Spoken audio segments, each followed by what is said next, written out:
여호수아서 24장 가운데 절반에 해당되는 이 12장 이후와 이전은 완전히 나눠집니다. 이 12장까지는 정복의 이야기로, 전쟁의 이야기로 가득하다고 한다면은 이 13장 이후로는 이제 정복한 땅을 하나님이 분배하라, 이제 나누어라, 이 말씀으로 이 13장 이후는 분배에 관한 이야기라는 것을 알 수가 있습니다. 여러분, 여기서 우리가 이해해야 될 것은 이 13장 이전에도 사실 분배가 있었습니다. 그것은 이미 신명기나 민수기에서 이미 분배가 있었던 거죠. 그것은 뭔가 하니까 모세가 살아있을 때 요단강 동편 지역에, 거기에 아모리와 그리고 그 바산의 왕 옥, 시온, 이 두 왕국을 모세가 정복을 하지 않습니까? 그 정복한 땅이 너무 기름지고 좋은 거예요. 그래서 이스라엘 백성 이 지파들 가운데서 그 땅을 탐을 내어서 모세를 찾아가서 우리에게는 이 땅을 좀 주십시오, 그 말을 하게 된 거죠. 모세가 펄쩍 뜁니다. 왜냐하면 하나님이 약속하신 땅은 요단강 건너서 서쪽 땅 가나안 땅을 하나님이 정복하고 그 땅을 기업으로 주셨는데, 이 세 지파는 요단강 동편에 있는 땅이 너무 기름지고 좋으니까 이 사람들이 그 땅을 탐을 낸 거예요.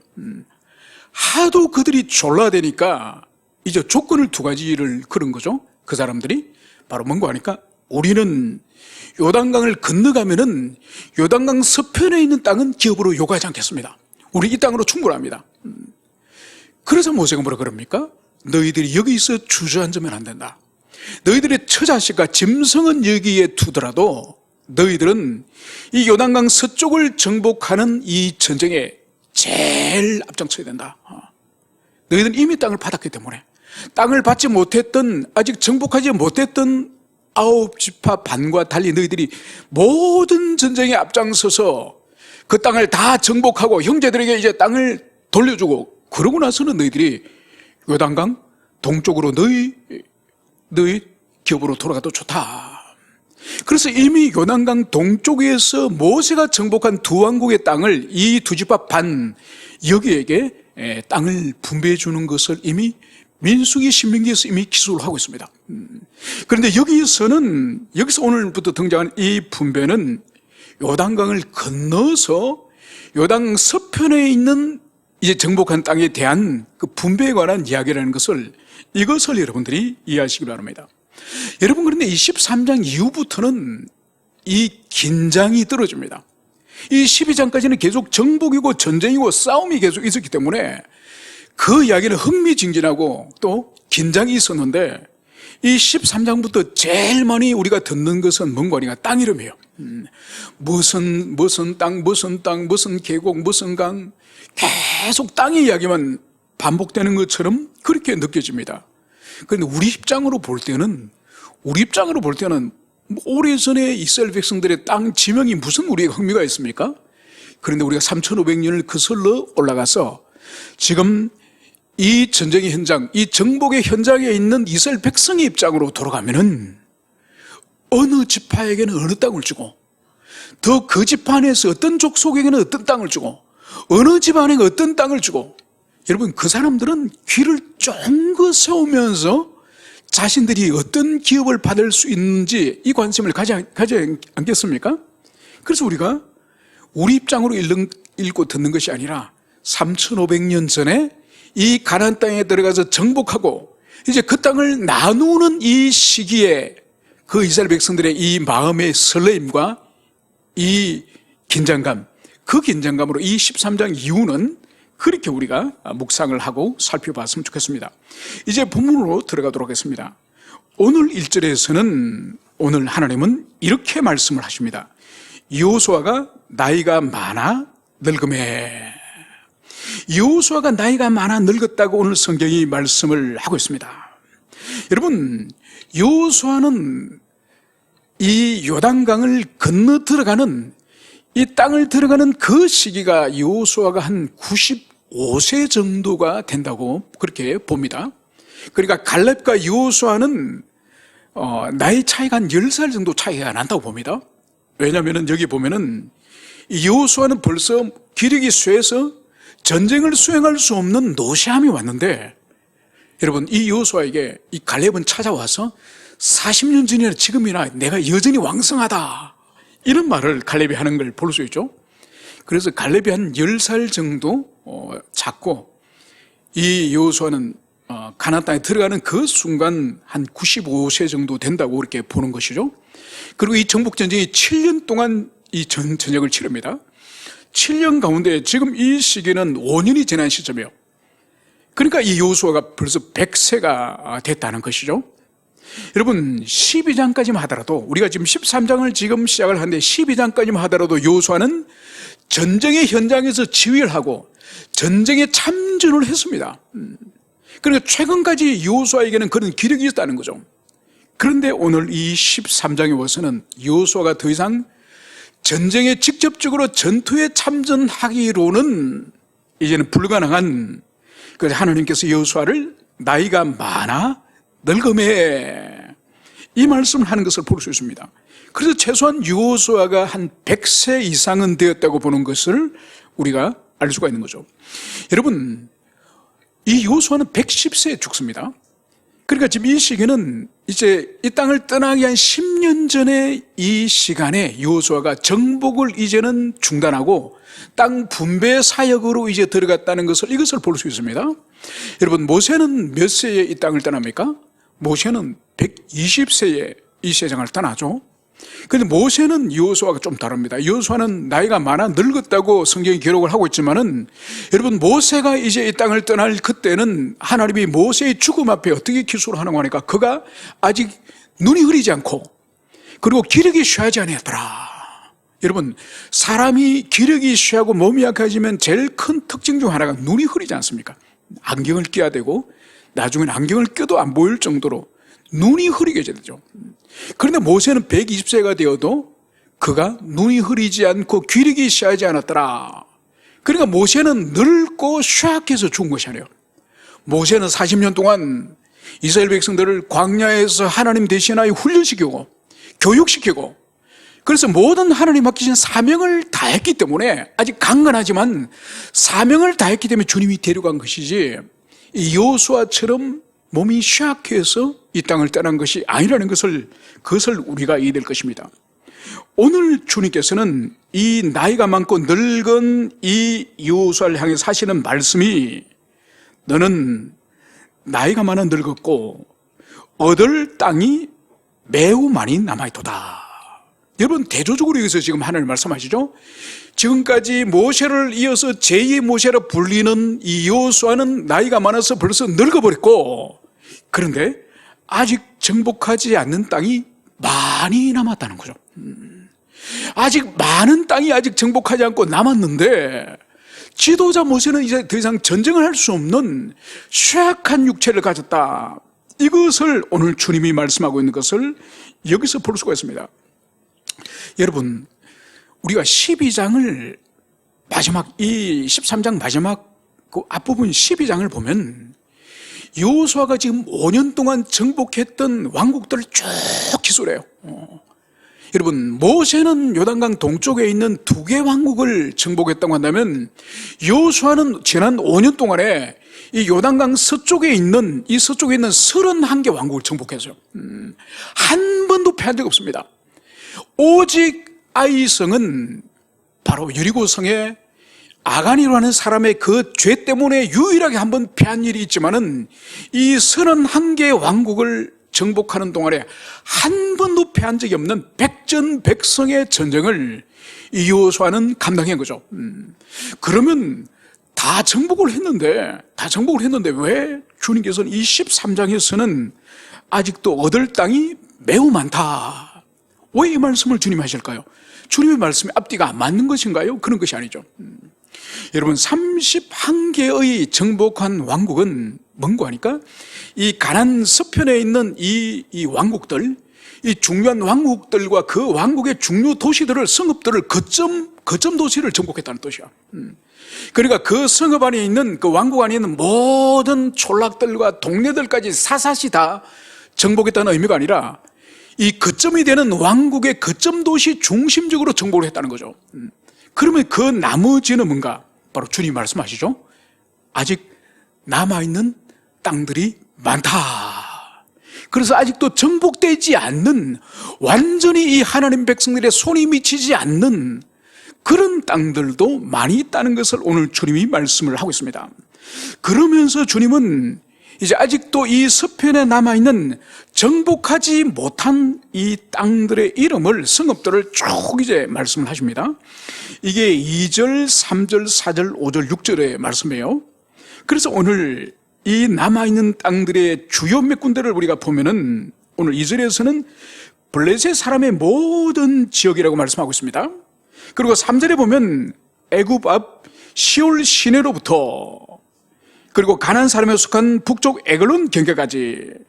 여러분, 여기서 오늘 볼 수 있는 것이, 이 3절에서 말씀하는 것은 이 가나안 땅이 있다고 한다면 이 남쪽을 말하는 거예요. 이 남쪽은 이집트와 접경 지역이지 않습니까? 이 남쪽에 블레셋 왕국이 있는 거예요. 이 블레셋 다시 5개 도시 왕국이 있고, 그리고 그 아래에 애굽과 접경 지역, 이 지역이 아직 정복되지 않은 땅임을, 이것을 말씀을 하고 있고, 그러고 나서 4절과 5절에 보면 이제 시돈이 등장합니다. 그리고 아모리 족속의 경계인 아벡이 등장합니다. 여러분, 이 시돈이나 이 아벡은 어딘가 하니까 이 갈릴리 지방, 이 가나안 땅의 북쪽에 있는 도시들이요, 북쪽에 있는 성읍이 아직 정복되지 않았다는 것을 볼 수 있습니다.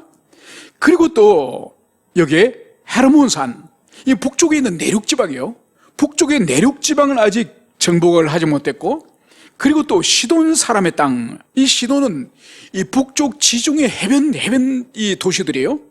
그래서 여기서 우리 볼 수 있는 것은 이 여호수아가 가나안 땅 중심부를 치고 들어가지 않습니까? 그래서 여리고성, 아이성, 기본, 그리고 남쪽의 왕국들, 그리고 북쪽의 왕국들, 그래서 31군데의 왕국을 정복을 했지만은 아직도 이 가나안 남쪽에 있는 블레셋 지방이라든지, 그리고 북쪽에 있는 이 시돈이라든지 아벡이라든지 이 북쪽에 내리고 있는 이 지방들은 여전히 이스라엘 백성들의 손길이 아직 미치지 않은 지역을, 이것을 여기서 말씀하고 있는 것을 볼 수 있습니다.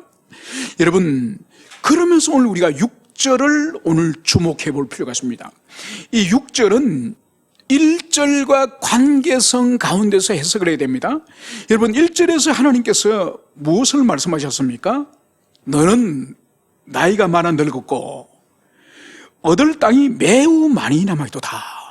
그러니까 여호수아, 너는 이제 나이가 많아서 늙었고, 그런데 아직도 차지하지 못했던 많은 땅이 남았다. 상당히 비관적이고 상당히 절망적인 듯한 이런 말씀을 주님이 하셨지 않습니까? 그러면서 이 중간에 2절부터 6절까지는 아직 정복하지 못했던 많은 지역의 땅들의 이름을 중간에 삽입을 하고, 그러면서 이 많은 땅들에 대해서 이제 어떻게 앞으로 할 것인가. 그래서 이 6절의 말씀은 1절과 상관을 해서 너가 나이가 많고 정복하지 않은 땅이 많은데 이제 이것을 이제 어떻게 할 것인가, 이 의문을 가지고 6절을 우리가 보겠습니다. 내가 그들을 이스라엘 자손 앞에서 쫓아내리니. 여러분, 여호수아는 나이가 많고 모세도 이 땅에 사명을 다했기 때문에 모세도 죽었고 여호수아도 죽었고 인간 지도자들은 죽었지만은 오늘 하나님은 살아계십니다. 그래서 여호수아가 나이가 많고 그가 노쇠했다 할지라도 이제 그는 더 이상 정복 사명은 감당하지 못한다 할지라도 오늘 친히 하나님이 어떻게 말씀하십니까? 내가 그들을 이스라엘 자손 앞에서 쫓아내리니, 내가 쫓아내리니. 여러분, 하나님이 직접 이제 이스라엘 백성들을 이제 지도하여서 이끌어서 하나님이 직접 이 여호수아가 온전히 다 정복하지 못했던 이 정복 사역을 하나님이 직접 이루시겠다, 이 약속의 말씀을 하는 것을 볼 수 있습니다. 여러분, 그래서 여기서 우리가 몇 가지를 생각해 볼 수 있는 것이 바로 뭔가 하니까, 인간 지도자의 유한함, 인간 지도자의 한계, 이것을 여기서 분명히 말씀하고 있죠. 그래서 모세도 120년 동안 이스라엘 백성들을 40년 동안 지도 감독하고 훈련시켰지만은 그도 때가 되니까 떠나고, 여호수아도 얼마나 맹장입니까? 그 젊은 나이 때 그 아말렉과 전쟁을 하여서 이겼고, 그리고 이 가나안 땅에 31개 왕국을 파죽지세로 쳐부어서 다 정복한 이 위대한 하나님의 종 여호수아도 나이가 100살이 되니까 이제는 전쟁할 수 없는 이 연약한 존재가 되고 말았던 것이요. 그래서 인간 지도자는 하나님이 사용하시는 도구고 하나님이 그 사람에게 힘과 능력을 주시는 범위 안에서 그 사람을 따르는 것이지만은 영원히 우리 하나님 백성들이 의존하고 바라봐야 될 분은 하나님 한 분, 그분밖에 없다는 것을 여기서 말씀하고 있는 거예요. 그래서 여호수아도 노새하고 모세도 죽었지만 하나님은 영원히 살아계시고 영원히 불변하시는 그분만이 우리가 온전히 항상 마음에 사모하며 그분을 향해서 우리가 나가게 될 것임을 이것을 여기서 말씀을 하고 있는 것을 볼 수 있습니다. 그래서 오늘 주님이 친히 이제는 그들을 쫓아내겠다 이 말씀을 하시면서 그러면서 오늘 여호수아에게 이제 미션을 사명을 줍니다. 너는 내가 명령한 대로 그 땅을 이스라엘 백성들에게 분배하여 기업이 되게 하라. 이제 하나님께서는 여호수아에게 어느 성을 정복해라, 어느 성을 빼앗아라, 싸우라 이 말씀 안 하십니다. 오늘 주님의 말씀이 뭐죠? 너는 그 땅을 이스라엘 백성들에게 분배하여 기업이 되게 하라. 지금까지 빼앗았던 이 31개 왕국의 이 영토를 분배하여서 이것을 이제 기업이 되도록 이것을 나눠주라 이 말씀을 하는 것을 여기서 볼 수가 있습니다. 여러분, 그러면 도대체 어떻게 분배를 해야 되겠습니까? 여러분, 여호수아가 볼 때에 이 12지파 가운데 열심히, 다른 지파보다 더 열심히 싸운 지파에게 좋은 땅을 먼저 이렇게 잘라줘야 되겠습니까? 아니면은 12지파 가운데 훨씬 더 하나님께 순종적인, 비교적 더 착한 그런 지파에게 더 좋은 땅을, 그리고 더 큰 땅을 이 토막을 툭툭 내가지고 그래 너희들이 내 말 잘 들었지, 그렇게 해야 되겠습니까? 아니에요. 오늘 하나님은 여호수아에게 이 땅을 분배하는 방식을 분명히 말씀하십니다. 그게 뭐죠? 너는 내가 명령한 대로. 여러분, 여호수아는 자신의 임의대로, 자신의 뜻대로 땅을 분배할 권리가 없습니다. 아무리 최고 지도자라 할지라도 오늘 하나님은 분명하게 내가 명령한 대로, 내가 너에게 지시한 대로 그렇게 땅을 분배하라. 주님은 이 말씀을 하시는 것을, 이것을 볼 수 있습니다. 여러분, 이 하나님이 주시는 이 방법이 이제 나중에 우리가 살펴보겠지만은 이게 뭔가 하니까 제비뽑기예요. 제비뽑기. 그래서 헌신의 순서에 따라서, 순종의 순서에 따라서, 또 그 지파의 착한 성품에 따라서 이거 안 해요. 이거에 따라서 그렇게 좋은 땅을 우선적으로 많이 분배해 준다면은 그것은 인간의 공로주의죠, 공로주의. 여러분, 제비뽑기라고 하는 이 의미가 뭔가요? 이거는 이 선택하는 인간에게 아무런 어떤 공로나 이 노력이 이거는 포함되지 않는 거예요. 마치 제비뽑기는 매우 우연처럼 보이지 않습니까? 그런 사람들이 직장에서도 뭐 간식 먹고 싶으면 뭐 사다리 타기라든지 뭐 이상한 제비뽑기 하지 않습니까? 그래서 사람들이 좋은 거 걸리면 아싸, 재수 이러지 않습니까? 그거는 마음속에 깊이 이건 운수에 달린 거다 이런 생각이 있는 거죠. 그러나 성경 안에서 이 제비뽑기는 하나님의 주권, 그리고 뽑는 것은 인간의 손으로 뽑지만은 무엇이 선택되어지는 것은 하나님이 결정한다고 보는 것이죠.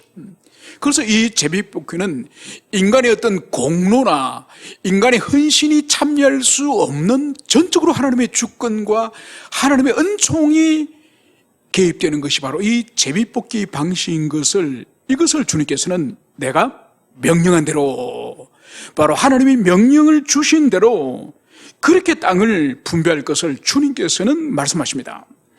그러면서 오늘 7절에서는 너는 이 땅을 9지파와 므낫세 반지파에게 나누어 기업이 되게 하라.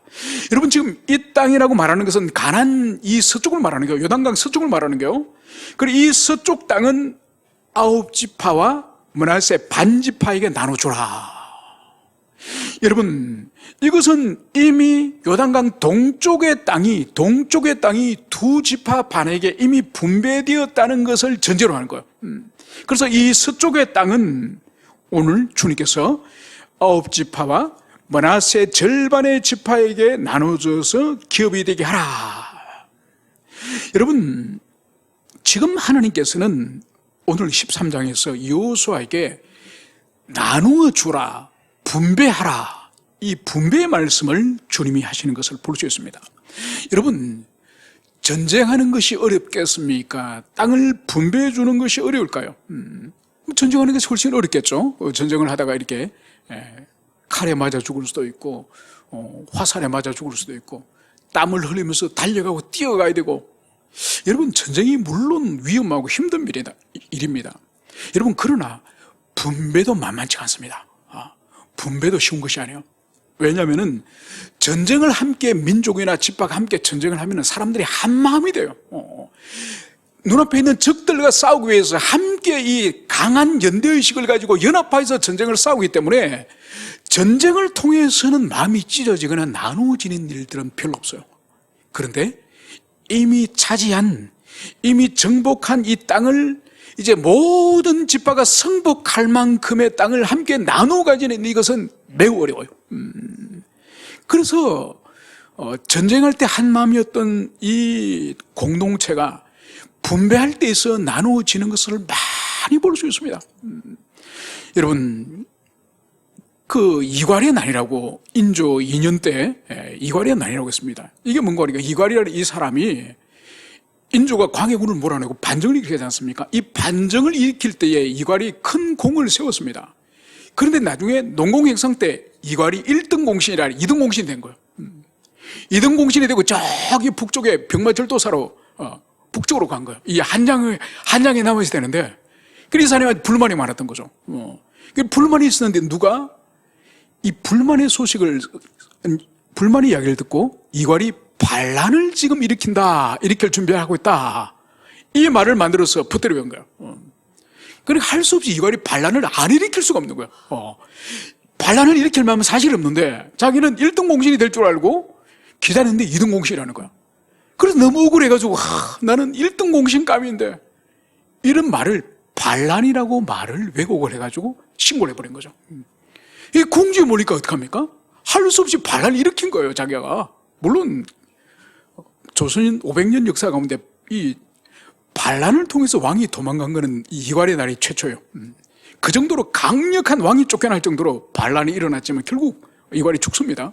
뭔고 하니까, 함께 반역을 하고 이 인조 반정을 일으킬 때는 다 동지가 돼서 했는데, 나중에 농공해상을 딱딱 해보니까, 아니, 저 인간은 나보다 더 열심히 한 사람인데 1등 공신이라고? 나는 2등 공신이라고? 여기에 승복을 못하는 거예요. 여러분, 그렇기 때문에 정복도 힘든 일이지만은 이 분배를 잘못하면 이 동족들이, 이 하나님 백성들이 큰 분쟁이 일어날 수 있는 거죠. 그 정도로 이 분배가 어렵다는 이것을 우리는 기억해야 될 것입니다. 그래서 이제 이 가나안 서쪽에 있는 이 땅을 9지파 반에게 이제 하나님께서 나누주라, 이 말씀을 하셨는데, 바로 이것은 주님이 명령하신 대로, 바로 주님이 방식을 주시는 대로 그렇게 할 것임을, 이것을 여기서 말씀을 하고 있습니다. 그러면서 주님께서는 이제 요단 동편에, 이미 2지파 반이 받았던 동편의 땅에 대해서 이제 8, 9, 10, 11절에서 이렇게 말씀을 하고 있습니다. 므낫세 반지파와 함께 르벤 족속, 갓 족속은 요단 저편 동쪽에서 그들의 기업을 모세에게 받았는데, 여호와의 종 모세가 그들에게 준 것은 이러하니. 여러분, 이미 요단강을 건너기 전에 모세가 살아있을 때 이 동쪽의 이 땅은 이 2지파 반이 이미 받았습니다. 이미 받았고, 그리고 그들은 승복하여서 가나안 서쪽에서는 그들의 기업을 요구하지 않는 것으로 하고, 그리고 서쪽 정복의 전쟁에서 맨 앞장서서 싸울 것을 약속하지 않았습니까?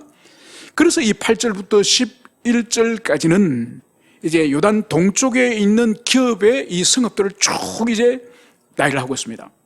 그러면서 우리가 주목해 볼 것은 이제 12절과 13절의 말씀인 것을 여기서 볼 수 있습니다.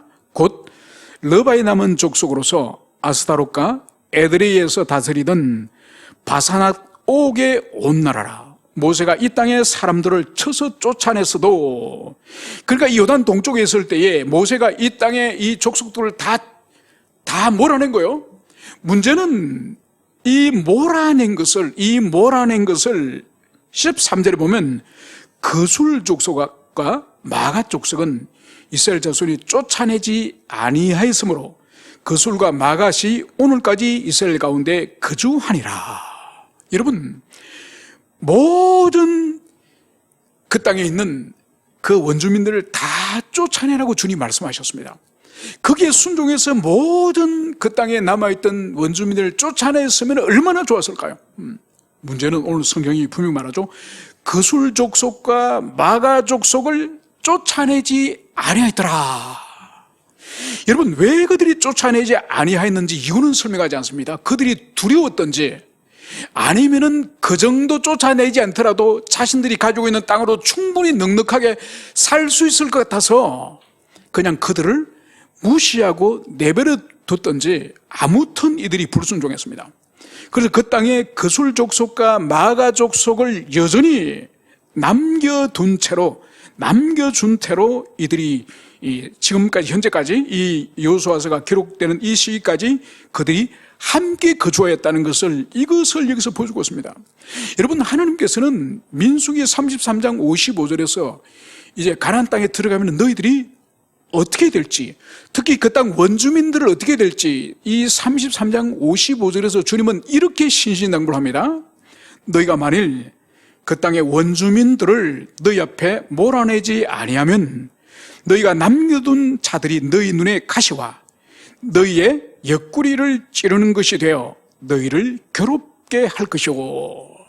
여러분, 그 땅에 남아있는 자들 완전히 쫓아내고, 그래서 하나님이 주신 땅은 하나님 백성들만 살아야지, 거기에 이 가난안 원주민들이 섞여 살면은 오늘 몰아내지 않으면 어떻게 된다고요? 그들이 너희 눈에 가시와 너희 옆구리에 찌르는 것이 되어. 여러분, 눈에 작은 티가 들어가도 참 아프지 않습니까? 또 어떤 때는 열심히 무슨 일을 하다 보면 이 이마에 땀이 흘러가지고 이 차가운 소금물이 이 눈에 들어가면은 얼마나 고통스러운지 모릅니다. 그 땀 속에 이 피부에 있는 불순물과 이게 섞여가지고 눈으로 들어가면 엄청 따갑죠. 또 어떤 때는 뭐 저 같은 경우는 또 땀이 잘 나는 편이니까 이 밥을 먹다가 좀 뜨거운 국물 같은 게 먹으면 이 땀이 눈에 들어갑니다. 그럼 밥 먹다가 숟가락 놓고 와서 세수하고 와서 그렇게 먹는 거죠.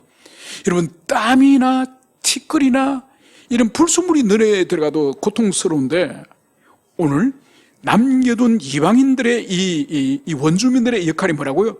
눈에 가시예요. 여러분, 눈에 가시가 되면 얼마나 고통스러운지 몰라요. 저희 어릴 때 가을이 되면은 이 산에 밤을 따러 갑니다. 이 어린아이들이 밤을 따러 가는데, 이제 어른들이 주로 큰 장대로 이 밤나무를 때리죠. 그럼 밤나무 밑에서 이렇게 막 밤이 어디에 떨어지는지 쳐다보는 거 보면 안 되는데, 또 멀리 떨어지셔야 되는데, 그 떨어진 걸 빨리 가서 주우려고 나무 밑에까지 가까이 가는 거예요.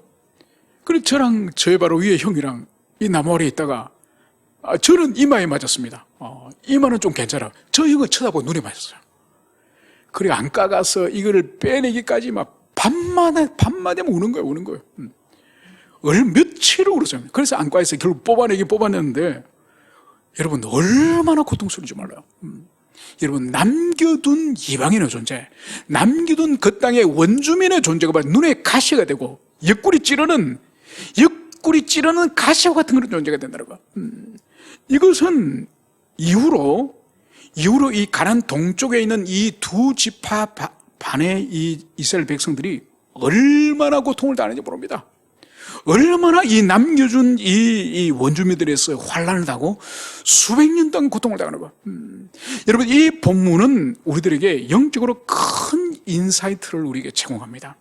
그게 뭔가 하니까 이 남겨진 이 원주민은 상징적이고 예표적인 존재인데, 바로 우리 내면 속에 끊어버리지 못하고, 우리 내면 속에 차단해버리지 못하고, 우리 내면 속에 청산하지 못하는 우리의 죄성과 부패성, 우리의 악한 삶의 관습들, 이런 모든 부정한 이런 것이 상징하는 것이 바로 이 가시와 같은, 눈의 가시와 같은 이 원주민의 존재라는 것을, 이것을 볼 수 있습니다. 여러분, 하나님 말씀에 순종하여서 비록 여기 있는 이 거술이나 이 마가를 쫓아내는 데 있어서는 눈물도 흘리고 땀을 흘리고 피를 흘리게 됩니다. 그런데 피를 흘리면서 이들을 쫓아내면 이들이 수백 년 동안 환난을 당하지 않는 거죠. 그래서 그들이 쫓아내면서 피를 비록 흘린다 할지라도 그 흘리는 피는 바로 그들 남겨주면서 당하는 환난과 흘리는 피에 비해서는 사실 작은 것에 불과한 것이죠. 여러분, 우리 신앙에 있어서도 우리의 죄성과 부패성도 마찬가지죠. 주님께서 너 그 삶을 버려라, 너 그런 악한 습관을 버려라, 너 그 죄가 왜 아직도 남아있느냐, 왜 그런 삶을 지금도 사느냐. 여러분, 주님께서 우리가 정상적인 신앙생활을 하고 우리가 그리스도 안에서 거듭난 삶을 한다면 성령께서 말씀을 통해 항상 우리 양심과 내면에 말씀하세요. 우리 자신이 알고 있습니다. 그게 뭔지. 주님이 나에게 지적하시고 나에게 책망하시고 나에게 꾸짖으시는 그 죄성과 부패성이 뭔지를 우리 자신이 알아요. 알면서도 그것을 잘라내지 못하는 거예요. 알면서 그거와 결별하지 못하는 거예요. 알면서도 그거와 우리가 이별하지 못하는 거예요. 여러분, 그러면 결국 어떠냐? 그 죄를 끊어내면서는 우리가 한 컵의 피를 흘려야 된다고 한다면은 그 죄를 끊어내지 않고 남겨둠으로 말미암아서 나중에 피를 흘리는 것이 아니라 목이 잘리는 거예요. 영생을 잃어요, 영생을. 여러분 보세요. 몸에 해로운 것을 좋아하는 사람이 있습니다. 뭐 인스턴트라든지 몸에 해로운 그런 것들을 계속 먹지 마라, 양을 줄여라. 안 듣습니다. 여러분, 그런 사람은 반드시 몸에 이 독소들이 쌓입니다. 쌓이면 그것이 반드시 발병을 하는 거예요. 뭐 심장에 문제가 오든지 아니면 뇌혈관이 막히든지 암이 발생하든지.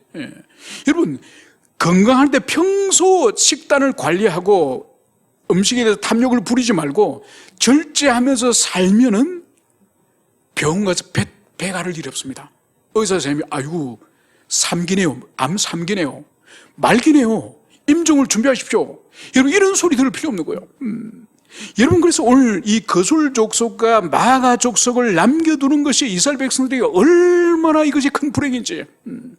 그래서 우리 인생에서도 하나님께서 우리 각각을 향해서, 우리 각자를 향해서 주님이 말씀하시는 게 있지 않습니까? 너에게 남아있는 마가와 거술 족속은 이것이다. 그거를 잘라버리라. 그걸 청산해라. 그거와 결별하라. 여러분, 이런 주님의 음성을 우리 양심이 들을 때는 적극적으로 움직이게 되는 거예요. 실천하고 순종해야 되는 거예요. 그러면은 조금 흘려야 될 피를 나중에는 한 바가지를 흘려도 고치지 못하는 그런 일이 있는 거예요. 여러분, 그렇기 때문에 우리 인생에서 이 두 종족을 이제 쫓아보내지 않음으로 말미암아서 사사기 가면은, 여러분, 사사기 가면은 이 남겨진 이 족속의 문제를 사사기 1장부터 딱 기술합니다. 그래서 유다 지파는 누구를 쫓아내지 못하고, 베냐민 지파는 어느 족속을 쫓아내지 못하고, 계속 쫓아내지 못한 불순종 이야기를 이 사사기 1장이 기록을 하고 있습니다. 그 마지막에는 뭘 기록을 하는 거니까 단 지파 이야기를 합니다. 단 지파는 쫓아내라 할 때 쫓아내질 못하니 어떤 일이 벌어지는 거예요? 역전이 벌어져요. 그 산지에 있는 원래 쫓겨갔던 그 원주민들이 산 아래로 단지파에게 내려와서 단지파를 쫓아보냅니다. 그래서 완전 역전이 일어나는 거예요. 그래, 그 땅을 하나님이 기업으로 주셨는데 기업을 빼앗기고 단지파가 오히려 산지로 쫓겨 올라가는 일이 벌어집니다. 이게 뭔가 하니까 영적으로 하나님 우리에게 당신의 자녀로 삼으셨고, 그리고 영혼의 자유함을 주셨고, 진리 안에서 모든 자유함을 주님이 주셨지 않습니까? 그런데 죄를 범하고 불순종한 삶을 사면은 우리가 죄에 녹여야 되는 거예요. 오히려 죄가 우리 안에서 막 주권을 행사하면서 우리를 마음대로 부려먹는 거예요. 우리는 죄의 아바테 불과해요. 여러분, 단지파가 그런 것처럼 오늘날도 하나님 말씀에 순종하여서 죄와 우리 패역한 삶을 청산하지 않으면 오늘 죄의 노예적인 삶을 산다는 이것을 여러분들이 가슴 깊이 새기시길 축원합니다. 마지막으로 14절에서는 이제 12지파 가운데의 레위 지파에 관한 이야기를 기술하고 있습니다. 여호수아가 레위 지파에게는 기업으로 준 것이 없었으니 이는 그에게 말씀하신 같이 이스라엘의 하나님 여호와께 드리는 화제물이 그들의 기업이 되었습니다. 여러분, 이 레위 지파에게는 다른 지파들은 땅을 고루고루 이 가족들 식솔 숫자대로 이 땅을 분배하지만은 레위 지파에게는 이 기업 토지를 주지 않습니다. 오늘 여기서는 레위 지파에게 무엇을 기업으로 주셨냐? 토지가 아니라 화목제물을 주셨다. 이걸 기술하고 있고, 다른 부분에서는 이 레위 지파에게는 여호와 하나님이 기업이다. 이 말씀을 주신 것을 볼 수 있습니다. 여러분, 오늘 여기서 본문은 화목제물을 기업으로 주셨다고 하는 이것은 뭔가 하니까 이스라엘 백성들에게는 하나님께서 다른 지파에게는 땅을 주셨고, 그리고 그 땅에 경작을 하고 짐승을 치고 과실나무를 재배해가지고 생업에 집중하도록 했지 않습니까? 그런데 레위 지파에게는 하나님이 생업에 집중할 것이 아니라 너희들은 첫째는 하나님의 성막과 성전에서 하나님을 예배하는 제사하는 일을 너희들이 섬길 것이요, 두 번째 레위 지파에게 주신 사명은 뭔가요? 이 레위 지파는, 다른 지파는 이 지파 공동체의 토지가 있지 않습니까? 땅이 있잖아요. 영토가 있지 않습니까? 거기에 함께 모여 살지만은 레위 지파는 12지파에게 다 흩어버립니다. 다 뿔뿔이 흩어졌습니다. 왜 흩어졌냐? 각 지파 속으로 들어가서 하나님의 율법의 교사가 되고 그들에게 영적 삶을 어떻게 살 것인지 지도하는 이 영적 교사가 바로 레위 지파예요. 그래서 하나님을 제사하고 예배하는 하나님을 섬기는 일과 동족 이스라엘 백성들에게 율법과 말씀을 섬기는 이 사역이 이 레위 지파의 본질이에요. 그리고 오늘로 치면은 목회자와 좀 비슷하죠, 그죠? 그래서 이들에게는 생업에 집중할 수 있는 그런 기회를 주지 않고 오직 하나님과 이웃을 섬기는 그 사역을 집중하도록 하는 것을, 이것을 볼 수 있습니다. 여러분, 그렇기 때문에 이들에게는 따로 토지를 주지 않고 제사를 드릴 때에 어떤 부분은 완전히 불태워 드리지 않습니까? 번제 같은 경우에는. 그런데 화목제물이라든지 이런 거제나 요제 같은 경우에는 일부분은 불태워 드리지만 일부분은 불태우지 않는 것을 제사 드린 사람이 일부 먹고, 그리고 일부는 제사장들에게 드리죠, 그죠? 그것을 먹고 살도록 오늘 하나님께서는 화제물을 그들의 기업을 주셨다. 이 말씀을 하고 있는 것을, 이것을 여기서 볼 수 있습니다. 여러분, 이제 말씀을 정리하고자 합니다. 오늘 주님께서는 이 가나안 땅에 들어가서 이 9지파 반, 그리고 들어가기 전 동쪽의 2지파 반, 이들이 이제 분배받을 이 영역을 분명히 오늘 주님 말씀하시고, 그리고 그것은 어떠한 인간적인 헌신과 노력에 의해서 분배하는 것이 아니라 하나님이 지정해 주신 방법, 즉 제비뽑기를 통하여서 하나님의 주권과 하나님의 섭리를 받아들이고 인정하는, 이것이 바로 이들의 영토를, 이 지파의 이 땅을 분배하는 원칙인 것을 말씀하고 있고, 그리고 마지막에는 이들 가운데에 쫓아내지 않는 이 원주민, 이들 때문에 그들이 두고두고 환난과 두고두고 고통을 당할 것을, 이것을 말씀하면서 바로 교회 시대 때 우리 내면 속에 남아있는 죄성, 우리 속에 있는 불순종, 우리 속에 주님이 기뻐하지 않는 그것을 청산한 그것이 바로 우리 삶의 진정한 복됨이라는 것을 오늘 주님이 말씀하고 있습니다. 그래서 오늘 이 말씀을 따라서 우리 가슴 깊이 주님께서 우리 삶에 간섭하시고 말씀하시는 이 음성을 들으시고 순종하는 여러분 되시기를 축원합니다. 함께 우리 기도하시겠습니다.